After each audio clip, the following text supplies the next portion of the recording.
Food delivery গাড়ি আটকে টাকা ছিনতাই, গ্রেফতার দুই ছিনতাইকারী। নদিয়ার কল্যাণী জেএনএম হাসপাতালের পাশেই জলের ট্যাঙ্কের কাছে একটি ফুড ডেলিভারি গাড়ি আটকে 60,000 টাকা ছিনতাই করার অভিযোগ ওঠে দুই ব্যক্তির বিরুদ্ধে।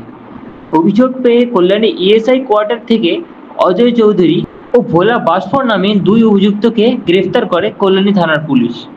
পুলিশ সূত্রে খবর, ঘটনাটি 8ই মার্চ রাতে ঘটেছে। দুইজনকে গ্রেফতার করা হয়েছে। তাদের কাছ থেকে 25,000 টাকা উদ্ধার করা হয়েছে। ধৃতদের কল্যাণী মহকুমা আদালতে তোলা হয়েছিল। 3 দিনের পুলিশ হেফাজতে রাখার নির্দেশ দিয়েছে আদালত। গত 8/3/2025-এ রাত্রি 9টা নাগাদ কল্যাণী হসপিটাল যে মেন রোড আছে সেই মেন রোডের জল ট্যাঙ্কির কাছে একটি ডেলিভারি ভেহিকেল আসছিল এবং ডেলিভারি ভেহিকেলটাকে একটি মোটরসাইকেলে আসা দুই ব্যক্তি সেটাকে আটকায় এবং তাদের কাছ থেকে প্রায় 60,000 টাকা ছিনতাই করে।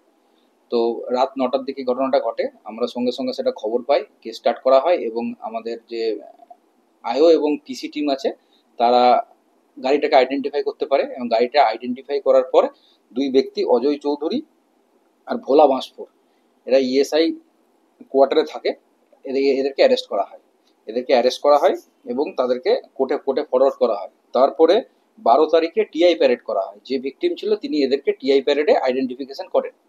তারপরে আমরা 17 তারিখে 17 দিনে এদেরকে পিসিতে পাই। কোর্ট এদেরকে 3 দিনের পিসি দিয়েছে এবং পিসিতে থাকাকালীন আমরা সেই যে গাড়িটা করে তারা এই ক্রাইমটা করেছিলেন সেই গাড়িটা এবং 25,000 টাকা আমরা রিকভারি করি। কবে হয়েছে কেসটা ঘটেছে 8 তারিখে। আমরা অ্যারেস্ট সেই দিন রাতেই আমরা করেছিলাম এবং তারপরে এদেরকে কোর্টে পাঠানো হয়েছিল। তারপরে টিআই প্যারেডে যে ভিকটিম ছিলেন সেই ভিকটিম এদেরকে আইডেন্টিফাই করেছে। আর গাড়িটা কি স্যার পুরো অনলাইন? হ্যাঁ, delivery food and good delivery vehicle ছিল। কি মোটিভ ছিল স্যার? ছিনতাই করা। এদের কাছ থেকে 60,000 টাকা ছিনতাই করেছিল।